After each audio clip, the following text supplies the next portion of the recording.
দর্শক সবাইকে শুভেচ্ছা জানিয়ে শুরু করছি আওয়ার সেফটি আওয়ার ডেভেলপমেন্ট অনুষ্ঠান। এই অনুষ্ঠানে বরাবরের মতোই আমি আপনাদের সঙ্গে থাকব মুনাওয়ার মইনুল। দর্শক, এই অনুষ্ঠানে আমরা আমাদের ইন্ডাস্ট্রিগুলোর এবং দেশের সার্বিক কাঠামোগত নিরাপত্তা, অগ্নি নিরাপত্তা এবং অন্যান্য নিরাপত্তা নিয়ে কথা বলে থাকি, ডেভেলপমেন্ট নিয়ে কথা বলে থাকি। তা আজকে আমরা এই অনুষ্ঠানে আমাদের আলোচনার বিষয়বস্তু হিসেবে রেখেছি শিল্প কারখানায় নিরাপত্তা ব্যবস্থা ও অগ্রগতি। তো এই অনুষ্ঠান শুরু করার আগে আমরা আমাদের এই অনুষ্ঠানে কয়েকজন অতিথিকে আমন্ত্রণ জানিয়েছি, তাদের সাথে পরিচয় করিয়ে দিই, তারপর আমরা মূল আলোচনায় যাব। তো আমার বাঁদিকে আছেন কমান্ডার এম বশির আহমেদ। উনি অবশ্যই নেভি অফিসার এবং উনি GM admin HR and compliance, NR group. কেমন আছেন আপনি? আলহামদুলিল্লাহ, ভালো আছি। আপনাকে স্বাগত চ্যানেল এসে। Thank you very much. ধন্যবাদ আপনাকে। আবার ডান পাশে আছেন engineer Abu Al Siraji, fire consultant. আপনাকে স্বাগত চ্যানেল এসে। ধন্যবাদ মনির ভাই, আপনাকে ধন্যবাদ। Thank you. এবারে আমার সর্বডানে আছেন engineer Howlader Monjur Hossain, managing director KNS engineering limited. আপনাকে ধন্যবাদ চ্যানেল এসে আসার জন্য। ধন্যবাদ চ্যানেল এসকে এবং আপনাকে ধন্যবাদ।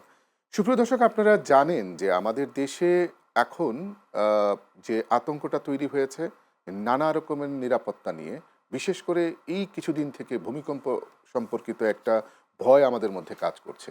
নানা জায়গায় ভূমিকম্প হচ্ছে, অগ্নি দুর্ঘটনা ঘটছে। সেক্ষেত্রে আজকে আমাদের যে বিষয়বস্তু ছিল শিল্প কারখানায় নিরাপত্তা ব্যবস্থা অগ্রগতি। আমরা আজকে প্রথম প্রশ্ন করব আমাদের জনাব কমান্ডার বশির আহমেদ ভাই। আপনি আপনার এই যে নেভিতে আপনি দীর্ঘদিন চাকরি করেছেন নেভি অফিসার হিসাবে, ওখানকার যে নিরাপত্তা ব্যবস্থা, এবং আপনি পাশাপাশি কিন্তু এনআর গ্রুপে প্রায় 10 বছর আমি যা শুনলাম আপনি কাজ করেছেন। তো এই যে নিরাপত্তার যে দুটো দিক, একটা হচ্ছে বাংলাদেশ নেভিতে আপনাদের হাইলি কমপ্লায়েন্সড একটা জায়গা, সেখানে নিরাপত্তা দিয়েছেন। সেই অভিজ্ঞতার আলোকে আমাদের ইন্ডাস্ট্রিগুলোতে আপনি নিরাপত্তা ব্যবস্থার কি পার্থক্যটা দেখেন? বেসিক পার্থক্যগুলো কি কি করলে পরে সেটাকে কিছুটা কমিয়ে আনা যায়? আমরা আসলে নৌবাহিনীতে নিরাপত্তার বিষয়ে অনেক বেশি উন্নত মানের যন্ত্রপাতি প্লাস আমাদের যে ট্রেনিং, এগুলি অনেক বেশি উন্নত মানের। সেটা আসলে এত বড় সেক্টরে এত জনবলের মধ্যে এইভাবে সমানভাবে তুলনা করা হয়তো ঠিক হবে না, বাট আমার মনে হয় যে নৌবাহিনীর যেই নিরাপত্তা এটা অনেক আধুনিক। সেটা আমাদের যখন প্রথম আমি এই সেক্টরে আসি, ম্যাক্সিমাম জিনিসগুলি ছিল ম্যানুয়াল প্রকৃতির, মানে আমাদের শিল্প কারখানায় ম্যানুয়াল প্রকৃতির ছিল। সেটা থেকে কিন্তু এই গত 10 বছরে প্রত্যেকটা খারাপ জিনিসেরই কিছু ভালো গুণ থাকে। আমাদের তাজরিন থেকে যে অ্যাক্সিডেন্ট থেকে যে আমরা শিক্ষা নিয়েছি, রানা প্লাজা থেকে যে শিক্ষা নিয়েছি, এরপর কিন্তু একটা বৈপ্লবিক পরিবর্তন আসছে আমাদের। এটা কি ধারাবাহিক বৈপ্লবিক পরিবর্তন হয়েছে? হ্যাঁ, অনেকটা এটাই বলা যায় যে এয়ারপোর্ট থেকে আমাদের মাইন্ডসেটটা চেঞ্জ হয়েছে, যে আমরা আসলে যদি ভালো ভাইয়ারদেরকে যদি আমরা বাইরেদেরকে করতে চাই, অ্যাট্রাক্ট করতে চাই, তাহলে আমাদের এই সেক্টরে আসলে এই যে নিরাপত্তা, এটাকে আসলে একটা স্ট্যান্ডার্ডে না নিয়ে আসলে আমরা ভালো অর্ডার পাবো না। কতটুকু আমরা কভার করতে পেরেছি ইন টার্মস অফ যে আপনার নেভির যে নিরাপত্তা, যেটা বলছেন যে ডে বাই ডে আপনারা এখানে আপনার নিরাপত্তাটার মানে তৈরি করতে পেরেছেন? আসলে আপনার ভালোর কোনো শেষ নাই। তবে এখন আমাদের যে অবস্থা আছে বর্তমানে ফায়ারের, এখানে শুধু ট্রেনিং ব্যতীত আমি মনে করি যে ফায়ার হাইড্রেন্ট সিস্টেম এবং ফায়ারের যে আমাদের যেখানে দরকার স্প্রিংকলার সিস্টেম, এটা ডিপেন্ড করে বিল্ডিংয়ের উচ্চতার উপর এবং ওয়ার্কিং এনভায়রনমেন্ট যেখানে তারা কাজ করে সেই জায়গাটাতে। আর হচ্ছে আপনার সার্বিকভাবে যে ইন্ডাস্ট্রিগুলি আছে, ইন্ডাস্ট্রিগুলির যে নর্মাল যে আপনার সিকিউরিটি অ্যারেঞ্জমেন্ট, নর্মাল নিরাপত্তা, আর একটা হচ্ছে ফায়ারের নিরাপত্তা, এই দুইটাতেই আমি মনে করি যে ভালো পরিমাণ মানে ব্যাপক অগ্রগতি আমি মনে করি। ব্যাপক না বললেও আমরা বলবো যে সন্তোষজনক অগ্রগতি হয়েছে। আমরা ব্যাপক অগ্রগতি হয়েছে বলে উনি বললেন, কমান্ডার এম বশির আহমেদ সাহেব। তো আপনি এক যুগেরও বেশি সময় ধরে এই আরএমজি সেক্টর বলেন, অন্যান্য সেক্টরে আপনি ফায়ার কনসালটেন্ট ছিলেন, অডিটর ছিলেন। আপনার অভিজ্ঞতায় কি বলে, আমরা কি আসলেই ব্যাপক অগ্রগতি হয়েছে বা উল্লেখযোগ্য অগ্রগতি হয়েছে? না, আমি একদম ওনার সাথে একমত। কারণ আমার শুধু যে বাংলাদেশে না, আমরা দেশের বাইরেও বেশ কিছু ফ্যাক্টরিতে ভিজিট করেছি, দেখেছি আমাদের এখানে যে ডেভেলপমেন্ট হয়েছে সেটা সত্যিকার অর্থেই প্রশংসাযোগ্য। আর একটা বিশেষ জিনিস আপনাকে যেটা বলি মনির ভাই, আপনিও দেশ বিদেশে দেখেছেন, বাংলাদেশ গার্মেন্টস শিল্পে একটা অপার সম্ভাবনাময় দেশ। সেই দেশটা আসলে আমরা হোঁচট খেয়েছি দুইটা ইনসিডেন্টে। 2012 সালের সেপ্টেম্বর মাসে তাজরিনের একটা ইনসিডেন্ট হয়েছে, আমাদের ওখানে প্রায় 127 জন শ্রমিক নিহত হয়েছিল, একটা ফায়ার ইনসিডেন্ট। আর তারপরে যেটা 5 মাস পরেই বাংলাদেশে একটা এত বড় ইনসিডেন্ট মানে বাংলাদেশে না, পৃথিবীতে খুব কম দেশে হয়েছে, যেটা রানা প্লাজাতে যেটা হয়েছে বিল্ডিং 10, সেখানে প্রায় আপনার 1700-র উপরে শ্রমিক, আমি যদি ভুল না করে থাকি, আপনার 1175 জন শ্রমিক নিহত হয়েছিল। তো এরপর থেকে আমাদের যে গার্মেন্টসের যে ইমেজ, আমাদের প্রোডাক্ট কোয়ালিটি বা আমাদের শ্রমিকদের ন্যায্য মজুরি, সেই ইমেজটা বিশ্বজুড়ে একটু ক্ষতিগ্রস্ত হয়েছিল। ওখান থেকে তারপরে আপনি জানেন যে একটা দাবির আলোকে বাংলাদেশের যে ব্র্যান্ডগুলো কাজ করে, আমেরিকান ব্র্যান্ড বা ইউরোপিয়ান ব্র্যান্ড, তাদের যৌথ সমন্বয়ে অ্যালায়েন্স এবং অ্যাকর্ড ফর্ম হয়েছিল। ইভেন আমাদের কলকারখানা অধিদপ্তরের মনিটরিংয়ে সেটা আমরা আরএমজি সেক্টরে এই ডেভেলপমেন্টটা আপনারা করেছেন, কিন্তু এর বাইরের যে আমাদের শিল্প কারখানা রয়েছে, বাণিজ্যিক ভবন রয়েছে, সেইখানকার কি অবস্থা হবে? আমি এই জিনিসটা আপনাকে বলতে চেয়েছিলাম যে আমাদের এখানে ধরেন এই ইন্ডাস্ট্রিতে যে সেফটি ডেভেলপমেন্টটা হয়েছে, ওনারা যেটা করেছেন, এটা কিন্তু এই ইন্ডাস্ট্রি কিন্তু 10 বছরের ইন্ডাস্ট্রি না, ডেভেলপমেন্টটা 10 বছর হয়েছে, বাট ইন্ডাস্ট্রি তো 50 ইয়ার্সের। 50 years এত বছর কিন্তু ডেভেলপমেন্ট হয় নাই। মানে হয়তো বা সদিচ্ছা ছিল না, অথবা টেকনোলজি বা প্রোডাক্ট সম্পর্কে কোনো আইডিয়া অ্যাওয়ারনেস ছিল না। সেটাই আমাদেরকে ফোর্স করে কেউ অ্যাকর্ড অ্যালায়েন্স বা যারা আছে, হ্যাঁ, এটা খুব ভালো পয়েন্ট বলেছেন আপনি যে অ্যাকর্ড অ্যালায়েন্স যারা বায়ার ছিল ওরা ফোর্স করে এটা করেছে। কিন্তু তাহলে বাংলাদেশের অন্যান্য যে সাধারণ ইন্ডাস্ট্রিগুলো আছে, ফার্মাসিউটিক্যালস আছে, অন্যান্য ফার্মাসিউটিক্যালস কমপ্লায়েন্সের ইস্যুতে আছে, কিন্তু অন্যান্য যে ইন্ডাস্ট্রিগুলো আছে বা বাণিজ্যিক ভবনগুলো আছে, সেক্ষেত্রে কি হতে পারে? দেখুন, এটা একটা মারাত্মক চ্যালেঞ্জ। আপনি দেখেন এই যে বনানীতে একটা ফায়ার ইনসিডেন্ট হয়েছিল, আপনার কিছুদিন আগে আমাদের সজীব ফুডে একটা ফায়ার ইনসিডেন্ট হয়েছে। এই ফায়ার সার্ভিস সিভিল ডিফেন্সের সামনেই একটা ভবন Exactly, পুরোটাই পুড়ে গেল, বঙ্গ মার্কেট।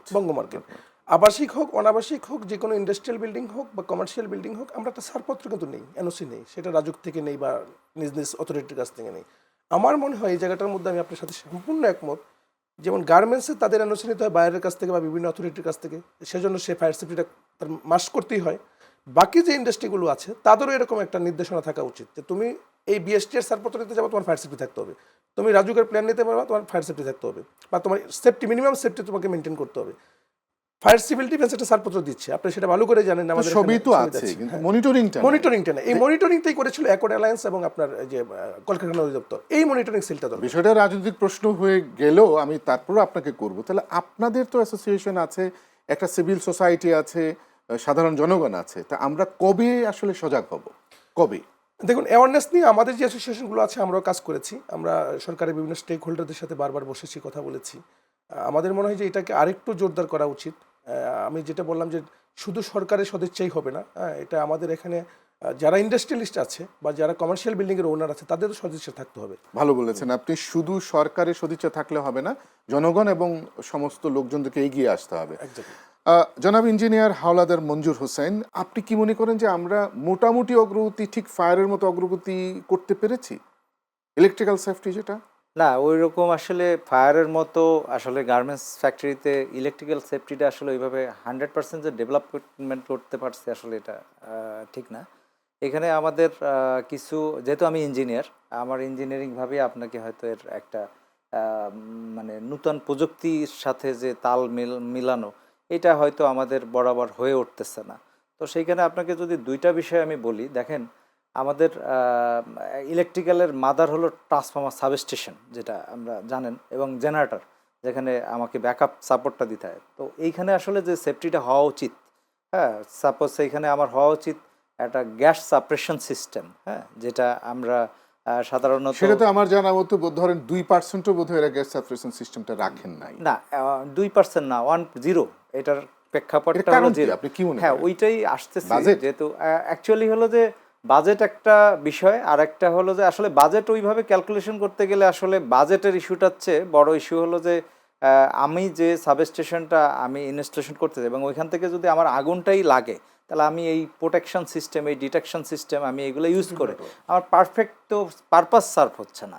তো পারপাসটা আসলে তখন আপনার কোন পক্ষেই কাজটা হচ্ছে না, এটা কি ধরেন এইখানে আসলে দেখেন আপনি ডিজেল ইঞ্জিন দেখেন, আমাদের ফায়ার সার্ভিস সিভিল ডিফেন্সের একটা অ্যাক্সিডেন্ট আপনি জানেন যে তাদের এই যে কয়দিন আগে, গত মাস অথবা তার আগের মাসে, আমি এক্স্যাক্টলি হয়তো টাইম কাছাকাছি বলতে পারবো না, টুঙ্গিতে একটা ধরেন অ্যাক্সিডেন্ট হয়েছে, আপনি জানেন কেমিক্যাল হ্যাজার্ড, এবং সেখানে কি হয়েছে যে দুইজন ফায়ার সার্ভিসের দুইজন ফাইটার শহীদ হয়েছেন ওখানে, তারা জীবন দিচ্ছেন।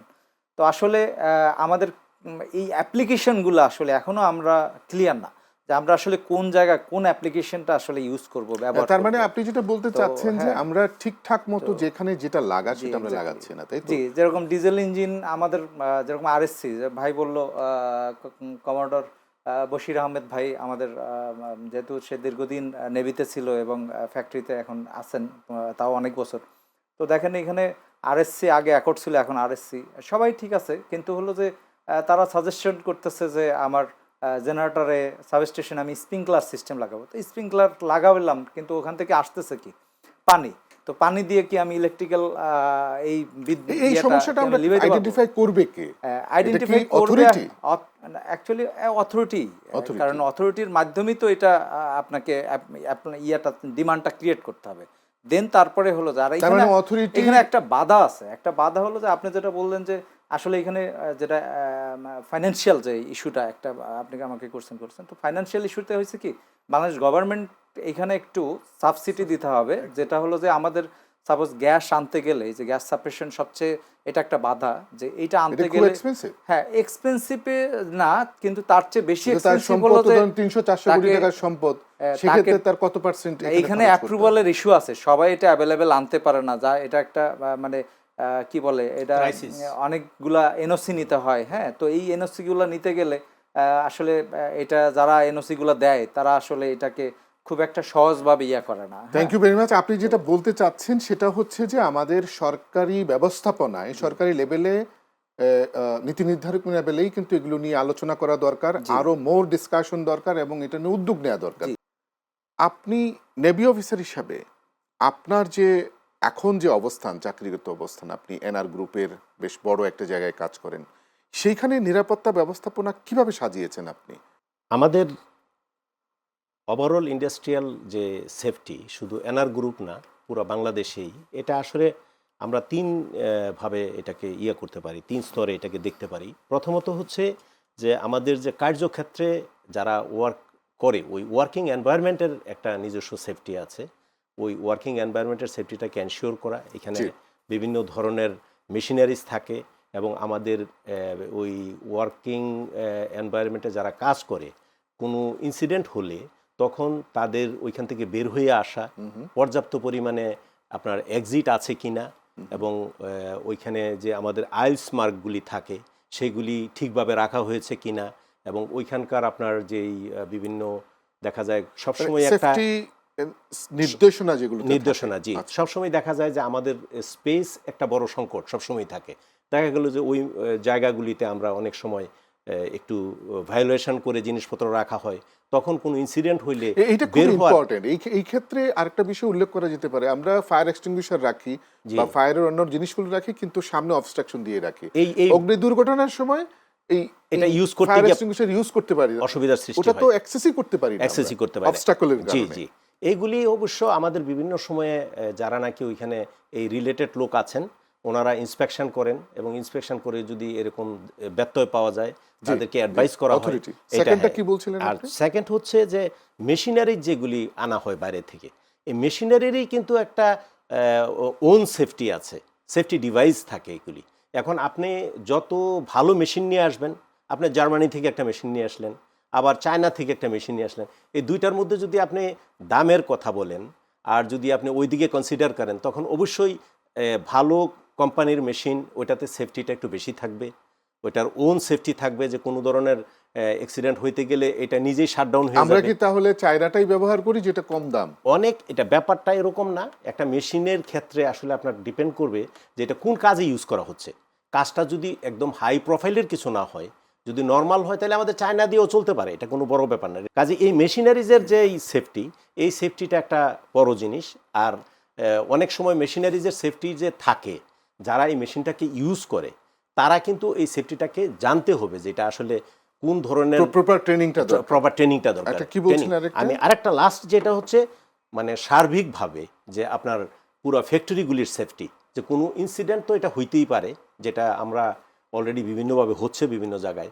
এটার পরে যে রিয়াকশান আমাদের, এই রিয়াকশানটা কত তড়িৎ এবং এটার জন্য আমরা পর্যাপ্তভাবে তৈরি আছে কিনা। আমরা তৈরি আছি কিনা, যেটা নাকি আমাদের ধরেন বিভিন্ন ওনারা হয়তো এগুলি আমাদেরকে দিয়ে থাকে, যে আমাদের হাইড্রেন্ট সিস্টেম প্রথমত আসে, তারপরে আসে আমাদের যেখানে উঁচু বিল্ডিং যেখানে, সেখানে আমাদের থাকে, স্প্রিংকলার সিস্টেম থাকে, এবং আমাদের এছাড়াও যে যদি আমাদের যে ট্রেনিংয়ের কথাটা যেটা আপনি বলছিলেন, যে এটা খুবই গুরুত্বপূর্ণ একটা বিষয়, যে আমাদের একটা থিওরি আছে 6+6+6, মানে আপনার ফায়ার ফাইটিংয়ে থাকবে 6%, ওয়ার্কারদের মধ্যে নেবেন 6%, আবার আমাদের 6% ট্রেন লোক থাকবে। কাজে এই যে বিভিন্ন গ্রুপগুলি, এই গ্রুপগুলিকে তাদের ট্রেনিং দিয়ে যদি আপনি ভালোভাবে সাজায় রাখতে পারেন, তাহলে যে কোনো ইনসিডেন্ট হলে এটা তড়িৎ গতিতে মোকাবেলা করা। ধন্যবাদ আপনাকে, যে চমৎকার কথা বলেছেন। আমরা জনাব ইঞ্জিনিয়ার আবুল সিরাজ, আপনি বলছিলেন বিরতির আগে যে আমাদের সরকারি যে অধিদপ্তরগুলো আছে বা সরকারি প্রতিষ্ঠানগুলো আছে, যারা বাস্তবিক অর্থে এই বিষয়গুলো নিয়ে তদারকি করেন বা নীতি নির্ধারক যারা আছেন, তাদের যদি একটু সামান্য নজর থাকে এবং একটু যদি ব্যবস্থাপনায় কঠোর হন, তাহলে হয়তো আমরা উতরাতে পারবো এই নিরাপত্তা ব্যবস্থায়। সেই বিষয়টা আপনি কিভাবে দেখেন আসলে? না, আমি আসলে যেই কথাটা আমি বিরতির আগে বলেছিলাম আপনাকে, যে নিরাপত্তা ব্যবস্থা জোরদার করার জন্য গার্মেন্টস শিল্পের পাশাপাশি সমস্ত সেক্টরের লোকজনকে আমাদের একটু সচেতন হতে হবে, সরকারকে হতে হবে, আমাদেরও হতে হবে। প্লাস আরেকটা যে জিনিসটা হচ্ছে, যেটুকু আমাদের আছে, আপনার আসলে যেটুকু আছে সেইটুকুতে আপনি সক্ষম কিনা ফাইট করার জন্য। আপনি যদি দেখেন যে আমাদের এয়ারপোর্টের যে ইনসিডেন্টটা কিছুদিন আগে হয়েছে, এটা ক্ষয়ক্ষতির পরিমাণ কি সেটা বড় কথা না, কিন্তু আমাদের যে ইমেজ নিয়ে যে প্রশ্নটা করেছে পুরো বিশ্বব্যাপী, এটা কিন্তু দেশের জন্য একটা মারাত্মক ক্ষতি হয়েছে। একটা এয়ারপোর্টে যখন আপনি অ্যাপ্রুভাল পেতে যায়, সর্বোচ্চ প্রযুক্তি ওখানে থাকতে হয়, ডেফিনেটলি আমাদেরও ছিল, খুবই সফিস্টিকেটেড এবং খুবই কেপাবল একটা সিস্টেম ওখানে ডেভেলপ করা আছে। আদারওয়াইজ তো আপনি এয়ারলাইন্সগুলো এখানে আসতেই পারবেন। আমাদেরও সেটা ছিল, বাট আমরা হয়তো সক্ষম ছিলাম না তড়িৎ গতিতে ফাইট করতে। এবং এটা তো অটোমেটিক সিস্টেম ছিল, এটা সিস্টেমটা ইটসেলফ ফাংশন করার কথা ছিল। হ্যাঁ, যেমন আপনি ধরেন যে স্প্রিংকলার সিস্টেম যেটা হচ্ছে, এটা নির্দিষ্ট টেম্পারেচার গেলে সে ফাংশন করবে, ওখানেও এই সিস্টেমগুলো ছিল, কিন্তু কেন ফাংশন করে নাই? এটা কি মানে মেনটেন্যান্সের যে ল্যাক অফ মেনটেন্যান্স থাকতে পারে? সিস্টেম আপনি ইনস্টল করেছেন, বছরকে বছর আপনি ফলো আপ করলেন না, আপনার পাম্প আদৌ চলে কিনা ইমার্জেন্সিতে, আপনার পানির সোর্স ইমার্জেন্সিতে আছে কিনা, আপনার স্প্রিংকলার ফাংশন করছে কিনা, সেই মনিটরিংগুলো হয়তো বা ছিল না। যেমন ধরেন আপনার প্রাইভেট সেক্টরে যেই ফায়ার সেফটিগুলো ইনস্টল করা হয়েছে, এগুলো কোটি কোটি টাকা খরচ করা হয়েছে। একটা ইন্ডাস্ট্রিতে ধরেন আপনি যদি কারো স্প্রিংকলার সিস্টেম লাগে, তার 2 কোটি, 2.5 কোটি, 3 কোটি টাকা খরচ হয়েছে। সে কিন্তু ওই টাকার দরদে হলো তার সিস্টেমটাকে চেক করে, প্রপারলি পিরিয়ডিক মেনটেন্যান্স করে, যে ঠিক মতো ফাংশন করে কিনা। বাট আমাদের গভর্নমেন্টের যে ইন্ডাস্ট্রিগুলো আছে বা গভর্নমেন্টের যে সেক্টরগুলো আছে, ওখানে যে সিস্টেমগুলো ধরেন 20 বছর 50 বছর আগে ইনস্টল করা হয়েছে, এই জায়গাগুলোতে কিন্তু একটু সরকারের নজর দিতে হবে, যে টাকাটা জনগণের, টাকাটা সরকারের হোক, জনগণের টাকা, সেই সিস্টেমগুলো ফাংশন করছে কিনা এটা চেক করার জন্য আমার মনে হয় যে এখানে একটা মনিটরিং সেল থাকা উচিত। আমরা এবার জনাব হাওলাদার মঞ্জুর হোসাইন, আমরা যেটুকু কথা বলছিলাম, আপনি অফ দ্য রেকর্ডে বলছিলেন বাংলাদেশ সরকারের ফায়ার সার্ভিস সিভিল ডিফেন্সের পক্ষ থেকে, যেহেতু তারা অথরিটি, ওরা একটা ব্যবস্থাপনা করেছে, দীর্ঘদিন থেকে এটা পরিচালনা করছেন, যেমন ফায়ার সেফটি প্ল্যান বাধ্যতামূলক করেছেন হাই রাইজ বিল্ডিং এর ক্ষেত্রে, কমার্শিয়াল হোক আর রেসিডেন্সিয়াল হোক। এই বিষয় নিয়ে তারা কি কতটা কঠোর, এটা কতটা কার্যকরী হচ্ছে? ফায়ার সার্ভিস সিভিল ডিফেন্স বাংলাদেশে আসলে ওনারা যথেষ্ট চেষ্টা করতেছে মানুষের ভিতরে এটাকে অ্যাওয়ারনেস করা, কারণ আসলে ওনাদের যে পরিমাণ জনবল এবং যে পরিমাণ প্রযুক্তি, আসলে সেখানে টোটাল বাংলাদেশের যে পরিমাণ শিল্প কারখানা, এটা তো আসলে পরিকল্পিত না, অগোছালো। যে আমার মনে হয়েছে যে আমার এলাকায় আমার জমি আছে, আমি একটা ফ্যাক্টরি করে তুলছি। তো আসলে এটা কি হয়েছে, সে রংপুরে আমি বিভিন্ন জায়গায় বাংলাদেশে ধরেন কাজের সুবাদে এবং বিভিন্ন কারণে আমি গেছি। তো সেখানে হচ্ছে কি যে একটা স্ট্রাকচারাল বিল্ডিং করে ফেলছে সে প্রায় 50,000 স্কোয়ার ফিট, হ্যাঁ, একটা স্টিল বিল্ডিং করে ফেলছে। অথচ ওইখানে একটা লোকাল অথরিটি আছে গভর্নমেন্টের, এখানে একটা লেআউট অ্যাপ্রুভাল প্ল্যান লাগে, হ্যাঁ। তো সে আসলে জানেই না উনি যে এটা একটা অ্যাপ্রুভাল লেআউট প্ল্যান নিতে হয়। বাট ঢাকা শহরে আপনি যদি বাড়ি করেন, তাহলে আপনি জানেন যে রাজুকের একটা অ্যাপ্রুভাল লাগে। ফায়ার সার্ভিস সিভিল ডিফেন্স থেকে প্রায় গত 1 বছর 1.5 বছর ধরে তারা অ্যাপ্রুভাল লেআউট প্ল্যান চাচ্ছে, বাট এইটার কারণে অনেক ফাইল তারা অ্যাপ্রুভাল করতে পারতেছে না। তাহলে অথচ বিল্ডিংটা ওইখানে ফ্যাক্টরিটা করছে আজকে থেকে 20 বছর আগে। তো এটা অবশ্যই কোনো একটা গ্যাপ ছিল, হ্যাঁ, হয় ওখানে যারা লোকাল অথরিটি তাদের একটা গ্যাপ ছিল, মনিটরিংয়ের গ্যাপ ছিল, যেটা সিরাজি ভাই কয়েকবার বলছেন। আর যেটা fire service civil defence already আমার মনে হয় অ্যাপ্রক্স প্রায় 2 থেকে 3 হাজারের উপরে সেফটি প্ল্যান অলরেডি তারা অ্যাপ্রুভাল করছেন, হ্যাঁ, একটা প্রযুক্তি ডেভেলপ করে তারা যারা এক্সপার্ট তাদেরকে দিয়ে। হ্যাঁ, কিন্তু এইখানে যেটা আসতেছে সেটা হলো যে আসলে যারা এটা তদারকি করতেছে, মনিটরিং করতেছে, বারবার এই কথাটাই আসতেছে, তো তারা কিন্তু এটাকে ইমপ্লিমেন্টেশন, অর্থাৎ হলো এটার পরে যে একটা কাজ থাকে সেটা কিন্তু কি হচ্ছে একটা লাইসেন্স রেনুয়ালের কারণে প্রতি বছর তাকে ইয়ে করতেছে। যেরকম আমি খুলনার হিস্টোরি যদি বলি, ওখানে আপনার জুট মিল আছে, তো জুট মিলে ওখানে প্রায় দেখা যাচ্ছে আপনার 150-র উপরে জুট ফ্যাক্টরি আছে। তো জুট ফ্যাক্টরিতে আপনি গত বছর একটা ফ্যাক্টরিতে আগুন লাগছে, যদিও নাম বললে সমস্যা নেই কারণ ওরা খুব ক্ষতিগ্রস্ত হয়েছে, সালাম জুট মিল একটা নামে। তো তাদেরকে কি হয়েছে, সেফটি প্ল্যান করা হয়েছে, বাট তারপরে সে আগুন লাগার পরও সে আজকে পর্যন্ত ফ্যাক্টরি চালু করছে, বাট আজকে পর্যন্ত আমি জানি যতটুকু যে সে কাজ করে নাই। হ্যাঁ, তো কাজ না করে সে তো এটা প্রবলেমটা কার? এটা তো অবশ্যই আমরা enterpreneur প্রবলেমটা level এ। এটা হয়তো আমরা যারা সাধারণ জনগণ আমরাই যার তো ফ্যাক্টরি আইনটা মানি সেও না। সচেতন না এবং সে করতে রাজি না। হ্যাঁ, দ্বিতীয় হলো সে ক্ষতিগ্রস্ত হবে। বাট এই জিনিসটা সে 100-200 কোটি টাকার প্রজেক্ট তার করছে, বাট সেখানে সে যে 2 কোটি টাকা কি এটার সেফটির জন্য। আসলে দেখেন এটা আসলে আমরা খুব হাসপাতালের ক্ষেত্রে ডাক্তারদের খুব মূল্যায়ন করি, আপনারা জানেন, গেলে অসুস্থ হলে একটা মেডিসিন দেয়। আমাদের 30 সেকেন্ড সময় আছে, এর ওকে, মধ্যে একটু ঠিক শেষ আছে। করতে তো হবে। সেই ক্ষেত্রে কি হচ্ছে যে আমরা আসলে ট্রিটমেন্টটা পাই, বাট এইখানে কি হচ্ছে একটা আগুন মানুষের জীবন শেষ করে দিচ্ছে, অ্যাসেট শেষ করে দিচ্ছে, বাট তারপরে আমরা সচেতন না। তো আমাদের সচেতন request- হতে হবে। ধন্যবাদ জি, আপনাকে, thank you. আপনাদের সবাইকে ধন্যবাদ চ্যানেলের এই অনুষ্ঠানে যোগ দেওয়ার জন্য, আপনাদেরকে ধন্যবাদ। শুধু সরকার নয়, আমাদের নিজেদেরও সচেতন হতে হবে। আমরা যারা বাড়িঘর বানাই, বড় বড় ইন্ডাস্ট্রি বানাই, প্রত্যেকেরই আসলে সচেতন হওয়া দরকার যে আমি 200 কোটি টাকার একটা সম্পত্তির জন্য একটা বাড়ি বানালাম, কিন্তু 2 কোটি টাকা আমি খরচ করলাম না নিরাপত্তার জন্য, এটা কেমন কথা? সেটা মাথায় থাকতে হবে। নিরাপত্তার জন্য আপনার নিরাপত্তা আপনার সম্পদকে বাঁচাবে, আপনার জীবনকে বাঁচাবে। দেখা হবে পরবর্তী অনুষ্ঠানে। সেই পর্যন্ত ভালো থাকুন, সবাইকে ধন্যবাদ।